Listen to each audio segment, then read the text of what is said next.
Israel Hamas जंग का आज 13वां दिन है। अब तक दोनों तरफ से करीब 5,000 लोगों की जान गई।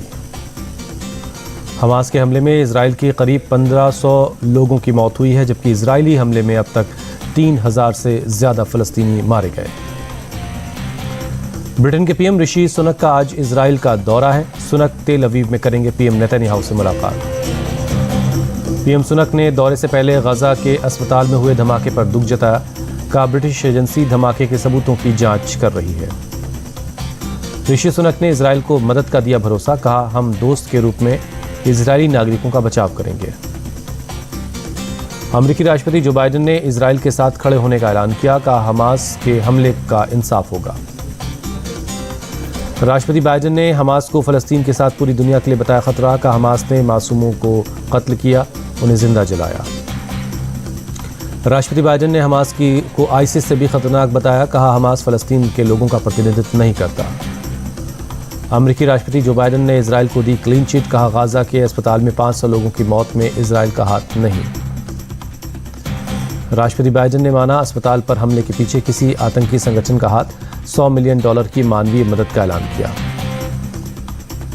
राष्ट्रपति बाइडेन ने कहा इजराइल गाजा में मानवीय मदद के लिए रास्ता देने को तैयार है। हमास नागरिकों को ढाल के तौर पर इस्तेमाल कर रहा है। इजराइल ने युद्ध में सपोर्ट करने के लिए अमेरिका का शुक्रिया अदा किया। पीएम नेतन्याहू बोले हमास को खत्म करके ही दम लेंगे। पीएम नेतन्याहू बोले ये मानव सभ्यता और आतंक के बीच लड़ाई। हमास ने बच्चों को मारा, उन्हें जिंदा जलाया। राष्ट्रपति बाइडेन ने की हमास हमले में मारे गए लोगों के परिवार से मुलाकात। अमेरिका के लिए रवाना हुए बाइडेन। जंग के बीच अमेरिका का बड़ा फैसला। हमास के 10 सदस्यों के ग्रुप्स और उसके वित्तीय नेटवर्क पर प्रतिबंध लगाया। संयुक्त राष्ट्र में अब हमास पर कार्रवाई की तैयारी। इजराइल हमास के खिलाफ यूएन में सबूत देगा। इजराइल ने गाजा के अस्पताल पर हमले के आरोप को बताया झूठा। इजरायली विदेश मंत्री ने कहा संयुक्त राष्ट्र परिषद में सबूत देंगे। इजरायली आर्मी के प्रवक्ता का दावा गाजा में हमास की बातचीत रिकॉर्ड की है। अस्पताल ब्लास्ट के लिए हमास जिम्मेदार। इजराइल हमास युद्ध के बीच तेल अवीव में बजा युद्ध का सायरन। सड़कों पर मची भगदड़।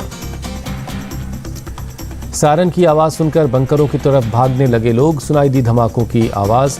गाजा पट्टी में इजराइल की एयर स्ट्राइक जारी है। गाजा के कई इलाकों से धुआं उठता हुआ नजर आया। लेबनान की तरफ से हिजबुल्लाह का इजराइल पर हमला। हिजबुल्लाह ने एक इजरायली टैंक को एंटी टैंक मिसाइल से उड़ाने का दावा किया। गाजा के अस्पताल में धमाके के बाद रमल्ला में विरोध प्रदर्शन जारी। हजारों लोगों ने सड़कों पर प्रदर्शन किया। इजराइल की घेराबंदी के बाद गाजा में ईंधन की बड़ी किल्लत। पेट्रोल पंप्स के बाहर गाड़ियों की लंबी कतारें हैं। प्रियंका गांधी ने ट्वीट कर गाजा पर इजरायली हमले की निंदा की। लिखा इस बात पर शर्मिंदगी हो रही कि दुनिया इस तरह के अपराध को होने दे रही है। फलस्तीन के लिए शुक्रवार को रोजा रखें भारतीय मुसलमान। जमीयत उलमा हिंद की अपील। जमात इस्लामी ने गाजा अस्पताल के हमले को बताया नरसंहार। कहा यह मानवता के खिलाफ है। मौलाना तौकीर रजा की तकरीर में उन्होंने कहा इजराइल को सपोर्ट करने वाले जालिम बजरंग दल और वीएचपी को बताया देश के लिए खतरा। दिल्ली में कांग्रेस सीईसी की बैठक में लगी राजस्थान के लिए उम्मीदवारों के नामों की लिस्ट पर मुहर। सूत्रों के मुताबिक 130 सीटों पर हुआ फैसला। कांग्रेस सीईसी ने बाकी सीटों पर फिलहाल फैसला पेंडिंग रखा है। पार्टी अध्यक्ष और वरिष्ठ नेता राजीव इकाई से बातचीत के बाद फैसला करेंगे। सूत्रों के मुताबिक 25 सितंबर को विधायक दल की बैठक नहीं होने के लिए जिम्मेदार 3 नेताओं का टिकट खतरे में है। शांतिलाल धारीवाल, धीरज गुर्जर, महेश जोशी और धर्मेंद्र राठौर की सीट पेंडिंग है। राजस्थान की बची सीटों पर नहीं होगी सीईसी की दूसरी बैठक। मल्लिकार्जुन खड़गे, राहुल गांधी, केसी वेणुगोपाल और राज्य के नेताओं से बातचीत के बाद फैसला लिया जाएगा। छत्तीसगढ़ चुनाव के लिए कांग्रेस की दूसरी लिस्ट जारी हुई। 53 उम्मीदवारों के नामों का हुआ ऐलान। मध्य प्रदेश पर कांग्रेस सीईसी की बैठक। दूसरी लिस्ट के उम्मीदवार पर मंथन। बैठक में खड़गे, सोनिया और कमलनाथ मौजूद। यूपी प्रदेश अध्यक्ष अजय राय का अखिलेश यादव को प्रपोजल। एमपी में कांग्रेस का साथ दें, वहां हमारा जनाधार है। मध्य प्रदेश के लिए समाजवादी पार्टी की दूसरी लिस्ट आई। 22 उम्मीदवारों को मैदान में उतारा। एमपी के सीएम शिवराज का आज मंडला में रोड शो है। माता राज राजेश्वरी मंदिर पहुंचकर पूजा करेंगे। सीएम शिवराज का रोड शो दोपहर 12:30 बजे शुरू होगा। रोड शो से पहले कार्यकर्ताओं के साथ बैठक करेंगे। सीएम शिवराज की पत्नी और बेटे ने संभाली प्रचार की कमान। बुधनी विधानसभा क्षेत्र में कर रहे हैं सीएम शिवराज के लिए प्रचार। एमपी के सतना में जिला कलेक्टर की अनूठी पहल, मानव श्रृंखला के जरिए निर्वाचन आयोग का विशाल लोगो बनवाया। निर्वाचन आयोग के लोगों की मानव श्रृंखला बनाकर मतदाताओं को वोटिंग के लिए जागरूक करना मकसद है। राजस्थान के विद्यानगर से बीजेपी उम्मीदवार दिया कुमारी आज से करेंगे प्रचार कार्यक्रम को नाम दिया गया है आपकी दिया आपके साथ। राजस्थान के मंत्री प्रताप सिंह खाचरियावास का जेपी नड्डा पर निशाना, कहा जेपी नड्डा के पास कांग्रेस पर आरोप लगाने के अलावा कोई काम नहीं। प्रताप सिंह खाचरियावास ने पेट्रोल डीजल और टैक्स को लेकर सरकार को घेरा, कहा 9 साल हो गए, अच्छे दिन का क्या हुआ। राहुल गांधी के बाद छत्तीसगढ़ के सीएम भूपेश बघेल ने अडानी को लेकर सरकार पर खड़े किए सवाल, का खदानें, रेलवे, एयरपोर्ट सब अडानी को दिया जा रहा है। भूपेश बघेल ने राहुल गांधी के बयान को बताया सही, बोले बिजली का बिल अडानी के महंगा कोयला खरीदने की वजह से बढ़ा है। केंद्रीय गृह मंत्री अमित शाह का आज छत्तीसगढ़ का दौरा, बस्तर में बीजेपी उम्मीदवार की नामांकन रैली में शामिल होंगे। अमित शाह बस्तर और जगदलपुर में जनसभा करेंगे। जगदलपुर और चित्रकूट के उम्मीदवार भी नामांकन आज दाखिल करेंगे। छत्तीसगढ़ की चुनावी रैली में बोले असम के सीएम, ये देश हिंदुओं का है और हिंदुओं का रहेगा। इजराइल हमास लड़ाई पर शरद पवार के बाद असम के सीएम हेमंता बिस्वा शर्मा का जवाब, कहा लगता है शरद पवार सुप्रिया सुले को हमास के लिए लड़ने गाजा भेजेंगे।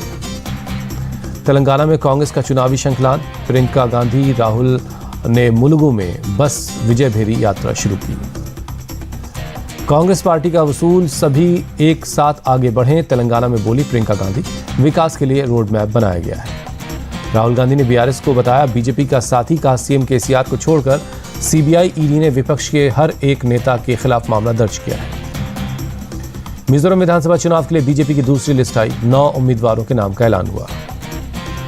पीएम मोदी महाराष्ट्र में 511 प्रमोद महाजन ग्रामीण कौशल विकास केंद्र का उद्घाटन करेंगे। आज शाम 4:30 बजे वीडियो कॉन्फ्रेंसिंग के जरिए करेंगे शुरुआत। यूपी के सीएम योगी आज हाथरस के दौरे पर रहेंगे। बीजेपी महिला मोर्चे की कार्यक्रम में शामिल होंगे। सीएम योगी 177 करोड़ से ज्यादा की 214 विकास योजनाओं का लोकार्पण और शिलान्यास करेंगे। कई योजनाओं के लाभार्थियों को प्रमाण पत्र देंगे। सीएम योगी आज अलीगढ़ में अनुसूचित जाति सम्मेलन को संबोधित करेंगे। 497 करोड़ की परियोजनाओं की शुरुआत करेंगे।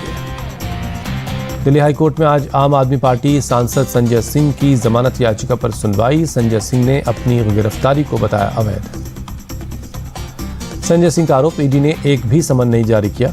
4 अक्टूबर को घर की तलाशी ली और अचानक गिरफ्तार कर लिया गया।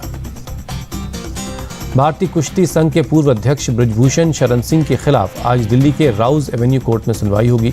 आरोप तय किए जाएंगे। बृजभूषण के वकील का दावा, कॉस्मेटिक तरीके से दर्ज करवाई गई शिकायत। बृजभूषण ने पहलवानों को नोटिस जारी कर कभी ऑफिस नहीं बुलाया। आजम खान और उनके परिवार के खिलाफ साजिश रची गई। कोर्ट के फैसले पर सपा चीफ अखिलेश यादव का बयान। अखिलेश यादव का बड़ा आरोप, आजम खान मुसलमान है इसलिए उन्हें सजा हुई। मुसलमान होने की वजह से उनको परेशान किया जा रहा है।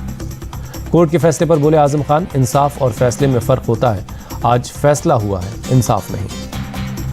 Abdullah Azam birth certificate case में आजम फैमिली दोषी करार। आजम खान की पत्नी और बेटे को 7 साल की सजा। पुलिस ने तीनों आरोपियों को हिरासत में भेजा। बीजेपी विधायक आकाश सक्सेना ने शिकायत दर्ज करवाई थी।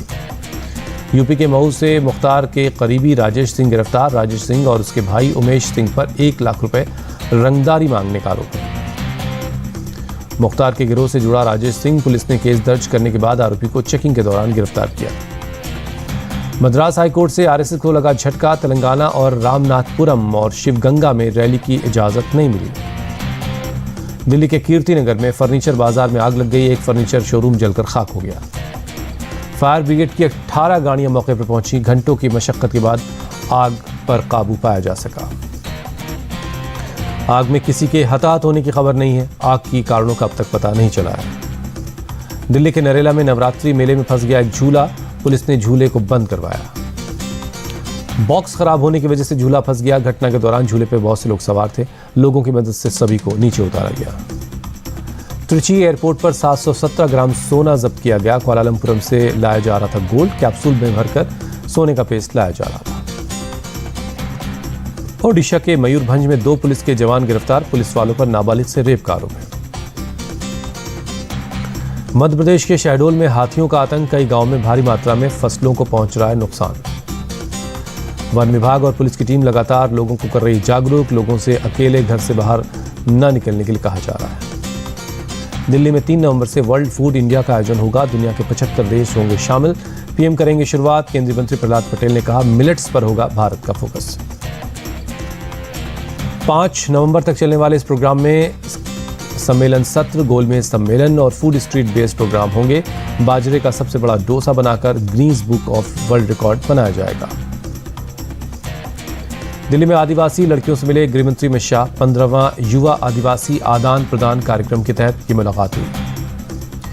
नवरात्रि का आज 5वां दिन है। देवी के 5वें स्वरूप स्कंद माता की पूजा अर्चना हो रही है। दिल्ली के झंडेवालान मंदिर में देवी के 5वें रूप की हुई पूजा। मंदिर में सुबह आरती हुई। गुजरात के गांधीनगर में नवरात्रि पर गरबा नाइट्स का आयोजन, बड़ी संख्या में लोग शामिल हो रहे हैं। सूरत के सरसाणा में गरबा की धूम, गाने की धुन पर गरबा में झूमते नजर आए लोग। केंद्रीय मंत्री दर्शना जरदोश पहुंची सूरत। नवरात्रि में की आरती में शामिल हुई, महिलाओं के साथ गरबा किया। कोलकाता में धूमधाम से मनाई जा रही है दुर्गा पूजा। माता के दर्शन करने पहुंच रहे हैं भक्त। केरल हाउस की थीम पर बनाया गया पूजा पंडाल। बीजेपी नेता कैलाश विजयवर्गीय इंदौर के कनकेश्वरी गरबा ग्राउंड पहुंचे। लोगों के बीच कैलाश विजयवर्गीय ने गाना गाया और लोग झूमते नजर आए। सरकार ने गेहूं के समर्थन मूल्य में 150 रुपए का इजाफा किया। गेहूं के लिए अब किसानों को मिलेगा 2275 रुपए प्रति क्विंटल एमएसपी। सरकार ने गेहूं के अलावा रबी की 5 फसलों के लिए भी एमएसपी बढ़ाई है। जौ, चना, मसूर, सरसों और कुसुम के समर्थन मूल्य में इजाफा किया गया। केंद्र सरकार ने चीनी के निर्यात पर प्रतिबंध 31 अक्टूबर तक बढ़ा दिया है। त्योहार की वजह से घरेलू बाजार में चीनी की खपत बढ़ी है और इसी वजह से ये निर्यात की तारीख पाबंदी बढ़ाई गई है। वर्ल्ड कप में आज भारत और बांग्लादेश के बीच है मुकाबला। पुणे में दोनों टीमों के बीच होगी भिड़ंत। दोपहर 2 बजे मैच शुरू होगा। पुणे की पिच बल्लेबाजों के लिए होगी मददगार। बांग्लादेश के स्पिनर्स के खिलाफ टीम इंडिया का प्लान तैयार है। बांग्लादेश से मुकाबले से पहले पुणे के मैदान में टीम इंडिया ने प्रैक्टिस की। खिलाड़ियों ने बहाया पसीना। बांग्लादेश के बल्लेबाजों और गेंदबाजों ने भी नेट पर जमकर प्रैक्टिस की। खिलाड़ियों ने फील्डिंग पर भी काफी फोकस किया। भारतीय क्रिकेट टीम के पूर्व कप्तान सौरव गांगुली ने टीम इंडिया की तारीफ की। कहा, वर्ल्ड कप में सभी खिलाड़ी अच्छे फॉर्म में दिख रहे हैं। न्यूजीलैंड ने अफगानिस्तान को 149 रनों की करारी शिकस्त दी। लगातार चौथी जीत हासिल की। न्यूजीलैंड ने अफगानिस्तान को 289 रनों का लक्ष्य दिया। अफगानिस्तान की पूरी टीम 139 रनों पर ढेर हो गई। अफगानिस्तान की हार से भारत को हुआ नुकसान। पॉइंट्स टेबल में दूसरे स्थान पर पहुंचा। टॉप पर न्यूजीलैंड।